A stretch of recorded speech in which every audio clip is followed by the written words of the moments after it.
Assalamualaikum warahmatullahi wabarakatuh. Alhamdulillahirabbil alamin wa bihi nasta'in wa ala umuri dunya waddin. Wassalatu wassalamu ala asrofil anbiya'i wal mursalin sayyidina wa maulana Muhammadin wa ala alihi wa sahbihi wa barik wasallim ajmain.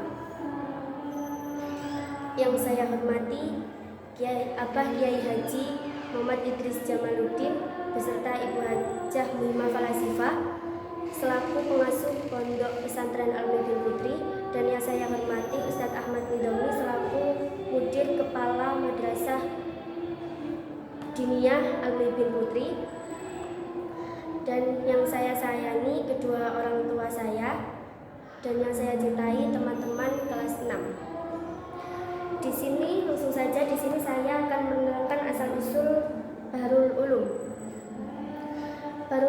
Pondok Pesantren Bahrul Ulum ini termasuk pondok tertua dan terbesar di Jawa Timur. Pondok Bahrul Ulum ini berdiri pada tahun 1966. Lokasi Pondok Pesantren Bahrul Ulum ini tepat di Dusun Tambak Beras, Desa Tambak Rejo, Kecamatan Jombang, Kabupaten Jombang, Jawa Timur. Luas Pondok Pesantren Bahrul Ulum ini kurang lebih 10 hektar. Lalu Pondok Pesantren ini juga tempatnya strategis. Lalu sejarah Pondok Pesantren Bahrul Ulum. Pada tahun 1825 datanglah seorang alim atau seorang ulama datang ke desa Jombang, yakni yang bernama Kiai Haji Abdus Salam atau biasa disebut dengan Mbah Soiha. Beliau datang ke Jombang dengan tujuan untuk menyebarkan agama Islam. Setelah itu, Desa Tambak Beras ini awal mulanya itu hutan belantara. Lalu Mbah Soiha ini menjadikan hutan belantara tersebut menjadi pedesaan yang dihuni oleh manusia. Lalu pada tahun 1838 Mbah Soiha ini membangun Pondok Selawe atau Pondok Telu. Kenapa dinamakan Pondok Selawe? Karena jumlah santrinya itu karena jumlah santrinya ini ada 25 santri.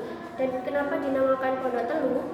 Karena pondok tersebut terdiri ada 3 pondok atau ada 3 ilmu yang diajarkan, yakni syariat, hakikat, dan kanuragan.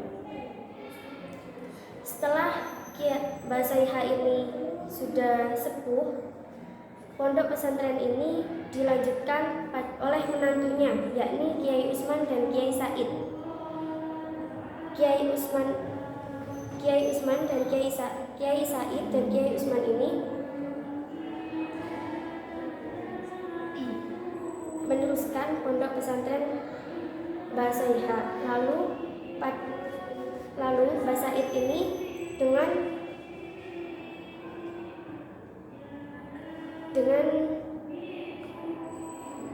pasar tujuan Mbah Soiha, beliau mendirikan pondok syariat. Setelah Mbah Said dan Mbah Usman ini meninggal, Mbah Usman tidak mempunyai keturunan laki-laki. Maka santri-santri beliau sebagiannya diboyong ke Tebu Ireng oleh menantunya, yakni Kiai Hasyim Asy'ari.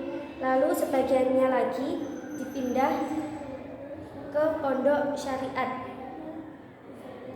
Lalu pondok syariat ini diteruskan oleh anaknya Kiai Said, yakni Kiai Hasbullah.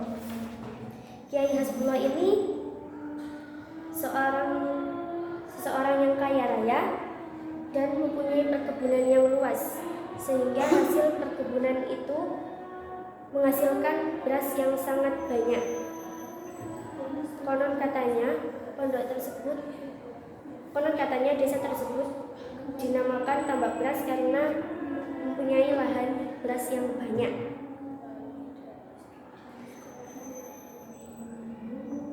Lalu Kiai Hasbullah ini sudah semakin tua, maka setelah Kiai Haji Abdul Wahab ini selesai bersekolah di Mekah, Kiai Abdul Wahab ini meneruskan pondok pesantren beliau. Lalu pada tahun 1915, Kiai Haji Abdul Wahab ini mendirikan madrasah pertama yang dinamai Madrasah Mudilfan. Lalu pada tahun 1920, Kiai Haji Hasbullah wafat. Lalu pondok pesantren beliau diteruskan pada anak-anaknya, yakni Kiai Haji Abdul Wahab, Kiai Haji Abdul Hamid, dan Kiai Haji Abdul Rahim. Kiai Haji Abdul Wahab ini lebih fokus ke organisasi, Kiai Haji Abdul Hamid ini lebih fokus ke pondok, dan Kiai Haji Abdul Rahim ini lebih fokus ke madrasah.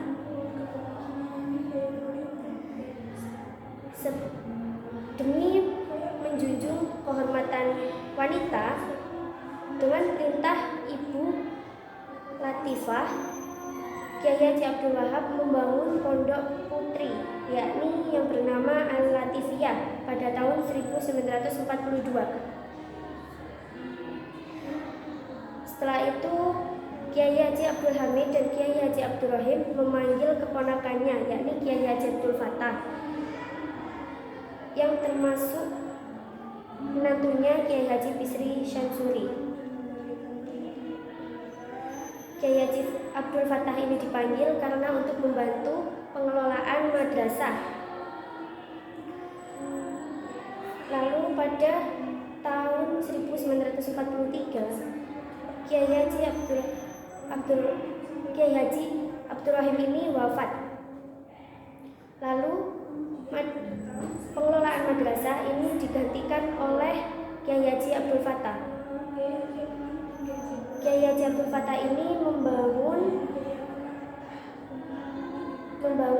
sekolah, yakni yang bernama Madrasah Ibtidaiyah Islamiyah. Lalu berganti nama menjadi Madrasah Ibtidaiyah. Lalu pada tahun 1944 atau 1945 ini dibangunlah madrasah pertama wanita, yakni yang dipimpin oleh Nyai Haji Maswardiyah dan Nyai Haji Hasbiah dan juga Nyai Masyuda. Setelah sepertujuan Kiai Haji Abdul Wahab, Kiai Fattah ini mendirikan Madrasah Mu'alimin Mu'alimat 4 tahun pada tahun 1956. Lalu beliau menambahkan masa studinya menjadi Madrasah Mu'alimin Mu'alimat 6 tahun pada tahun 1964. Setelah membangun Madrasah Mu'alimin Mu'alimat, beliau juga merintis perguruan tinggi, yakni yang dinamai Al-Ma'had Al-Ali pada tahun 1974. Lalu pada tahun 1977, Kiai Haji Abdul Fattah ini wafat. Lalu kepemimpinan beliau digantikan oleh Kiai Haji Muhammad Najib Abdul Wahab.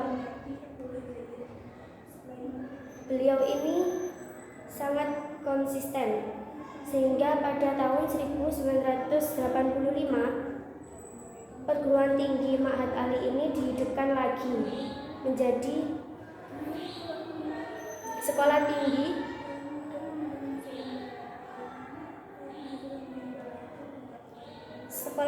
ilmu Tarikot yang diketuai oleh Dr. Andes Kiai Haji Muhammad Syamsul Huda. Setelah Kiai Haji Muhammad Najib Abdul Wahab ini wafat pada tanggal 20 November 1987, pengasuhan pondok pesantren Bahrul Ulum ini menjadi pengasuhan kolektif. Pengasuhan kolektif ini terdiri dari majelis pengasuh, pengurus yayasan, dan dewan pengawas.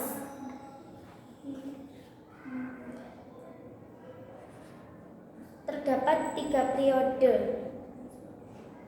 yakni periode pertama pada tahun 1987 sampai 2006 dipimpin oleh Al-Maghfurlah Kiai Haji Muhammad Sholeh Abdul Hamid. Ketika beliau memimpin pondok pesantren Bahrul Ulum ini, ketua umum yayasan berganti beberapa kali. Lalu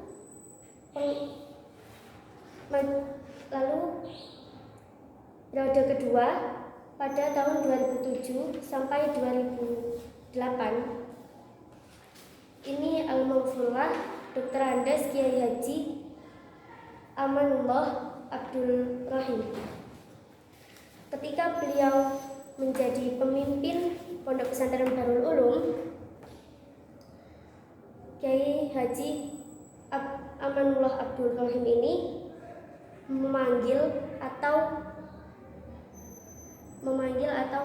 mempertemukan alumni Bahrul Ulum yang disebut dengan IKABU, Ikatan Alumni Bahrul Ulum.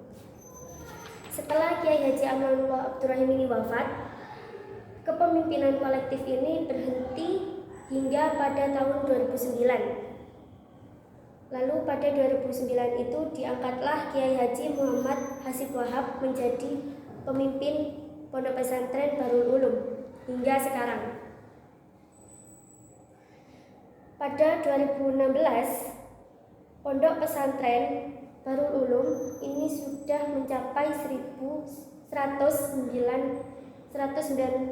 tahun dan terdapat 37 unit pondok.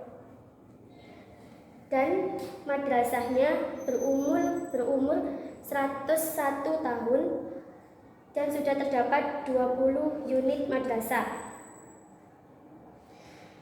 Lalu asal usul logo yang dibuat Bahrul Ulum ini, Kiai Haji Abdul Wahab menyuruh santrinya untuk menghadap beliau atau soan, yakni yang bernama Muhammad Junaidi, Muhammad Mansur Dimyati, Abdullah Yazid Sulaiman, dan Muhammad Syamsul Huda. Beliau disuruh Kiai Haji Abdul Wahab untuk mencari nama pondok tambak beras tersebut. Lalu santri-santri beliau menemukan 3 nama, yakni Bahrul Ulum, Darul Hikmah, dan Mambaul Ulum. Lalu Kiai Haji Abdul Wahab itu memilih Bahrul Ulum dikarenakan supaya pondok pesantren Bahrul Ulum ini menjadi lautan ilmu. Lalu diadakanlah sayembara untuk membuat logo Bahrul Ulum ini. Setelah selesai sayembara, Kiai Haji Abdul Wahab menyuruh santrinya untuk menambahkan surat Al-Kahfi pada logo tersebut. Lalu Kiai Haji Abdul Wahab memerintah santrinya, yakni Kiai Haji Jamaluddin Ahmad, untuk membacakan manakib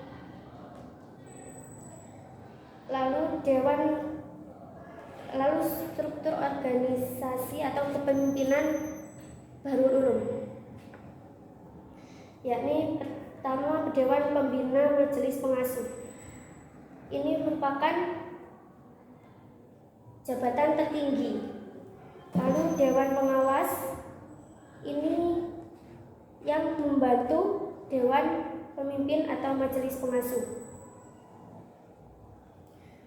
Lalu juga terdapat pengurus yayasan pondok pesantren dan pengurus yayasan pendidikan tinggi Bahrul Ulum. Unit asrama atau kibat pondok pesantren yakni terdapat 34 unit. Unit sekolah atau madrasah terdapat 14 unit sekolah. Lalu ini juga ada unit perguruan tinggi di Bahrul Ulum. Setelah itu ada pun sistem pendidikan. Sistem pendidikan ini terdapat dua sistem, yakni pendidikan formal dan pendidikan non formal. Pendidikan formal ini kegiatan belajar di sekolah atau madrasah yang dilakukan di sekolah. Lalu ada pun pendidikan non formal. Pendidikan non formal ini di kegiatan belajar di dalam pondok sendiri. Pendidikan non formal ini biasanya menggunakan kitab kuning dan ada juga sistem sorogan dan weton. Sistem sorogan itu ketika seorang santri tersebut membacakan kitab di hadapan pengasuh atau guru. Jika pendidikan weton atau sistem weton ini yakni pengasuh atau guru membacakan kitab dan menerangkannya kepada murid atau santri, dan santri mendengarkan lalu memaknai kitab tersebut. Sekian dari saya, cukup sampai di sini. Wassalamualaikum warahmatullahi wabarakatuh.